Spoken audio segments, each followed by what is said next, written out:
जैसलमेर से एक पॉजिटिव खबर सामने आई है। यहां पहली बार 3 अलग अलग प्रवासी पक्षियों के झुंड ने अंडे दिए हैं और नए मेहमानों को जन्म दिया है। इसका मतलब है कि राजस्थान का रेगिस्तान अब प्रवासी पक्षियों के लिए प्रतिकूल नहीं रहा।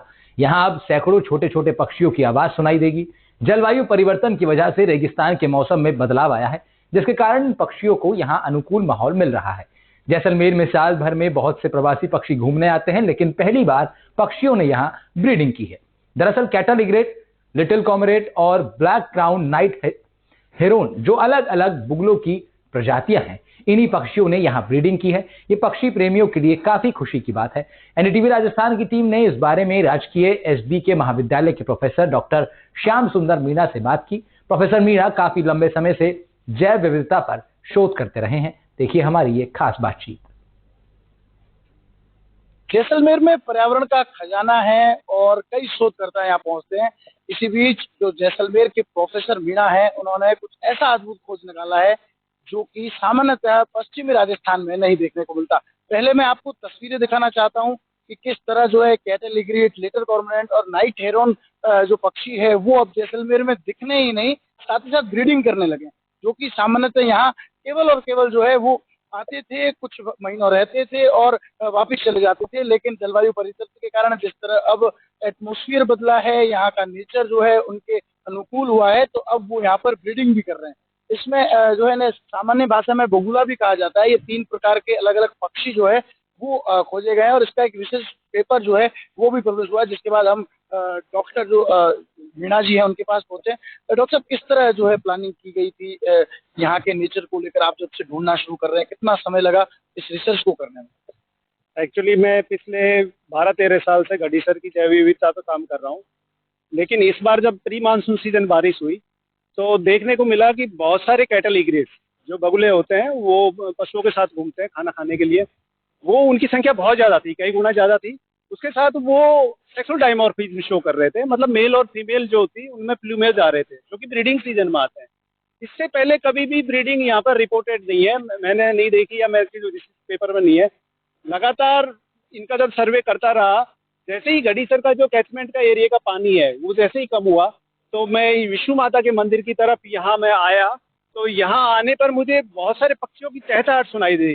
तो पक्षियों की चहचहाट के साथ ही मैं उस तरफ बढ़ा, तो मैं देख के और सुखद आश्चर्य मुझे हुआ कि जो कैटल इग्रेट्स हैं, लिटिल कॉर्मोरेंट है, नाइट हेरोन है, उन सब ने अपनी मिक्स ब्रीडिंग यहाँ पर की है। और ये आप देख सकते हो जूली फ्लोरा के जो यहाँ पर पौधे हैं, जिनको विलायती बबूल कहते हैं, इन विलायती बबूल में एक बबूल में 40-40, 50-50 घोंसले लिटिल इग्रेट, कॉर्मोरेंट और नाइट हेरोन के हैं। तो ये बहुत अच्छी बात है जैसलमेर के पर्यावरण के लिए, जैसलमेर के जो पर्यावरण प्रेमी है उनके लिए, आने वाली नई जनरेशन के लिए, कि जो पक्षी यहाँ पर सिर्फ खाने पीने के लिए माइग्रेट करने आए थे वो सब यहाँ पर अब प्रजनन भी करने लगे। अब इनमें जो ब्रीडिंग वाले जो सेंस दिख रहे हैं, लगातार जो उनके बिहेवियर दिख रहे थे, उसके बाद इन्होंने यहाँ ब्रीडिंग की। कितने घोंसले हैं यहाँ? 1250 घोंसले अभी तक मैंने काउंट किए हैं, जो कि इसका कोर एरिया है। और हर जो घोंसला है उसमें लगभग 2 और 3 हैचलिंग्स हैं। अभी तो ये काफ़ी बड़े भी होने लगे हैं, कुछ इसमें से फ्राई भी करने लगे हैं। तो 2-3 इस प्रकार से कई हजार बच्चे यहाँ पर पैदा हुए हैं, जिसमें मिक्स ब्रीडिंग का कारण यह है कि कई और भी रिसर्च पेपर कई जगह से छपे हुए हैं कि मिक्स ब्रीडिंग में इनको सुरक्षा मिलती है। प्रीडेटर्स जो कि आप देख सकते हो आसपास बाज घूम रही है, चील घूम रहे हैं, कौवे घूम रहे हैं, वो इनके बच्चों को उठा ले जाते हैं। लेकिन इस केस में जब मिक्स ब्रीडिंग करते हैं तो वो थोड़ा सा कंफ्यूज होते हैं कैमोफ्लेज से कि किसका बच्चा मैं उठाऊं, तो उससे इनको सुरक्षा मिलती है। तो सुरक्षा के हिसाब से वो मिक्स ब्रीडिंग की है। मैं ये जानना चाहता हूँ कि इनका जो ब्रीडिंग सीजन जो है उस वक्त सामान्यतः बारिशें नहीं होती है, अभी बारिशें हुई है, तो किस तरह का एटमॉस्फेयर चाहिए, किस तरह इनको जो है ह्यूमन डिस्टर्बेंस नहीं चाहिए, उसके बारे?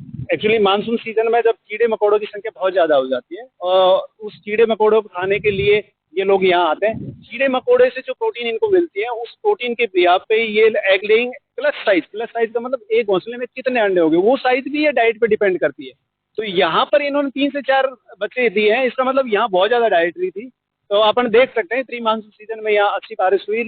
जैसलमेर डिस्ट्रिक्ट का हर एक सरोवर, हर एक तालाब पहले ही ओवरफ्लो हो चुका था। कीड़ों की संख्या ज़्यादा रही, तो माइग्रेटरी बर्ड ने खाना उपलब्ध होने की वजह से और आवास अच्छा होने की वजह से यहाँ पर ही अपना घोंसला और बच्चे देना सुरक्षित समझा, जो कि एक अच्छा संकेत। सामान्य बगुलों से किस तरह लगे, इनका भोजन क्या होता है, उनके बारे में बताएं, इनकी स्पेसिफिक देखिए, भोजन की अगर बात करें तो सामान्यतः बेसिकली ये कीड़ों मकोड़ों पर डिपेंड है, लेकिन आप गडीसर में देख सकते हैं, इनके नेस्ट के नीचे मैंने देखा है कि वो फ्रॉग और फिश के लार्वा वो भी उठा के ला रहे हैं। और लॉकस्ट जिसे अपन टिड्डा बोलते हैं या राम जी का घोड़ा इस तरह से बोलते हैं, उन खिसारी जिसे अपन लोकल भाषा में कहते हैं, वो इनकी मेन डाइट है। तो ये किसान मित्र भी है।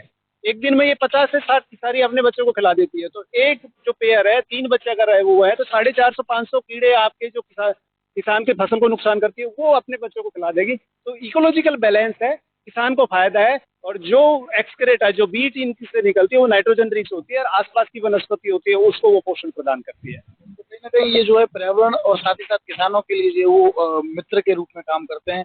तो क्या लगता है कितना जो है फायदा अगर इनकी ब्रीडिंग बढ़ाई जाए, इनकी इस चीजों को संरक्षण दिया जाए, तो क्या कुछ आगे जो है पॉजिटिव? मैं आपके इस क्वेश्चन पे कह रहा था, ब्रीडिंग बढ़ा, ये अपने आप ही अपनी ब्रीडिंग बढ़ा लेंगे। आप इनको सिर्फ इनकी जो हैबिटेट है उसको सुरक्षित रख दीजिए, घर इनका सुरक्षित रख दीजिए।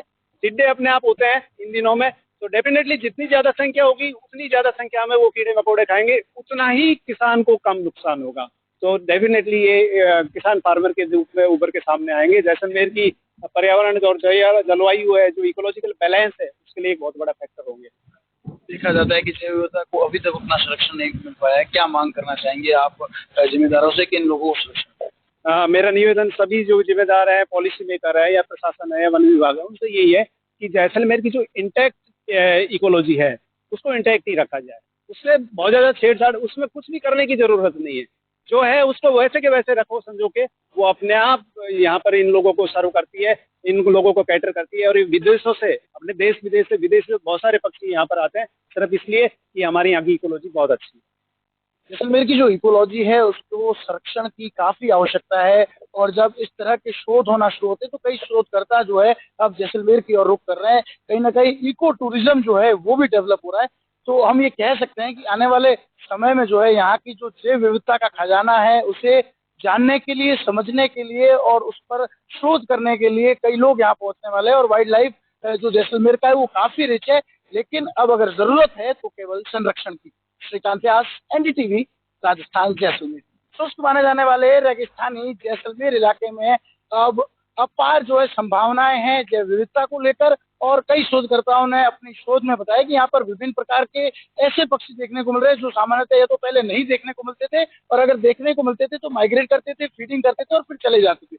मैं तस्वीरें दिखा दूं कि फीडिंग और माइग्रेट के साथ साथ अब यहाँ ब्रीडिंग भी होने लगी है। और ये इलाका है जैसलमेर के गड़ीसर सरोवर का कैचमेंट क्षेत्र, जहाँ से पानी की आवक होती थी। और जलवायु परिवर्तन के कारण इस बार जो है वो इन पक्षियों के अनुकूल वातावरण होने के चलते इन लोगों ने यहाँ पर ब्रीडिंग भी की है, जिनमें 3 जो है वो नए पक्षी देखे गए हैं जो ब्रीडिंग कर रहे हैं। कैटल इग्रीट है, लिटिल कॉर्पोरेट है और नाइट एरोन जो है, ये तीनों ही पक्षी यहाँ पर है। इन्हें सामान्य भाषा में बगुला कहा जाता है।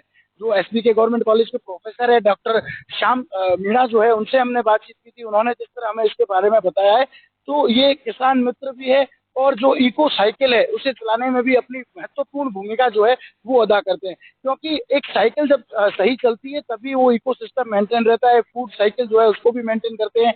इन कीट पतंगा जो है वो इनका विशेष भोजन है। और ये जो है वो जो पशु जब चलते हैं तो उनके आसपास जो कीड़े और जो अन्य जो कीट है वो उड़ते हैं, उन्हें ये अपना भोजन के रूप में जो है ग्रहण करते हैं।